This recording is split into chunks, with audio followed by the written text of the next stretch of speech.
श्रीराम जय जय Ram. 22 April. सत्समागम हा सर्व साधनांचा राजा. मनुष्य जन्माला येणे, संतांची भेट होणे आणि त्यांना ओळखून त्यांचा सहवास होणे, या तिन्ही गोष्टी फार दुर्घट आहेत. म्हणूनच संत समागमासारखा लाभ नाही असे म्हणतात. सत्समागम म्हणजे सर्व साधनांचा राजा होय. काही मागण्याचीच इच्छा संत नष्ट करतात, मग मिळवायची कुठे राहते. संत बनणे व्यावहारिक दृष्ट्या काही सुखाचे नसते. एखाद्या स्नानसंध्याशील आणि सदाचरणी माणसाच्या अंगावर तेज दिसते, कारण देहाला धरून झालेल्या कर्माचे ते तेज असते. पण एखाद्या सत्पुरुषाच्या देहावर बाहेर तसे तेज दिसणारही नाही. आत वावरणाऱ्या भगवंताच्या ज्ञानाला योग्य असा सत्पुरुषाचा देह असतो. देहाच्या आधाराने भोगण्याची या जगामधली जी सुखे आहेत, त्यांचे मार्ग सत्पुरुषापेक्षा आपण प्रापंचिक लोक जास्त जाणतो. परंतु देहाच्या पलीकडे असणारे आणि कायमचे टिकणारे आणि देहाला विसरून आणि देवाला स्मरून जे मिळवायचे, असे भगवंताचे सुख आहे. ते प्राप्त होण्याचा मार्ग समजावून घेण्यासाठी आपण सत्पुरुषाकडे गेले पाहिजे.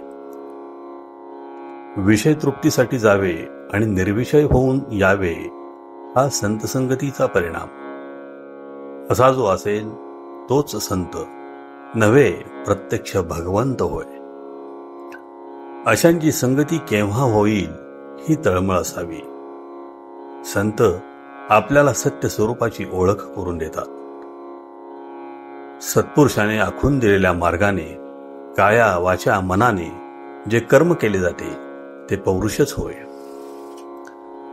आगगाडीत बसणारी सर्व माणसे, मग ती कोणत्याही क्लासमध्ये बसणारी असो, इतकेच नव्हे तर बिन तिकिटाची माणसे देखील गाडी बरोबर सरळ म्हणजे शेवटच्या स्टेशनापर्यंत जाऊन पोहोचतात. त्याचप्रमाणे संतांची संगत करणारी सर्व माणसे भगवंतापर्यंत पोहोचतात. त्यांच्यामधली बिन तिकिटाची म्हणजे दुष्ट, पापी, दुराचारी, त्याज्य आणि अयोग्य अशी माणसे सुद्धा तरून जातात.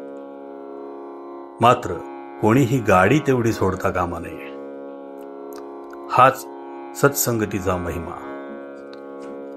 परमार्थ साधण्यासाठी सत्संगती फार उपयोगी पडते. ही संगती 3 प्रकारची असते. 1. संतांचा प्रत्यक्ष देहामध्ये सहवास. 2. संताने सांगितलेल्या मंत्राचा सहवास. आणि 3. संताच्या विचारांची संगत. संगतीचा परिणाम नकळत होतो, म्हणून सत्संगती धरावी. आपण ज्याकरिता जन्माला आलो ते कारण फक्त संत जोमगले, म्हणून त्यांना शरण जावे.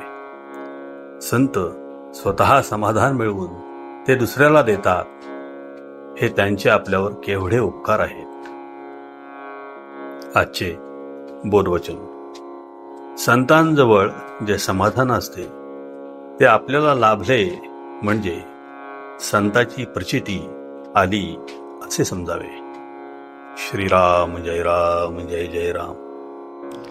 जयाचा जनी जन्म नामार्थ झाला, जयाने सदा वास नामात केला.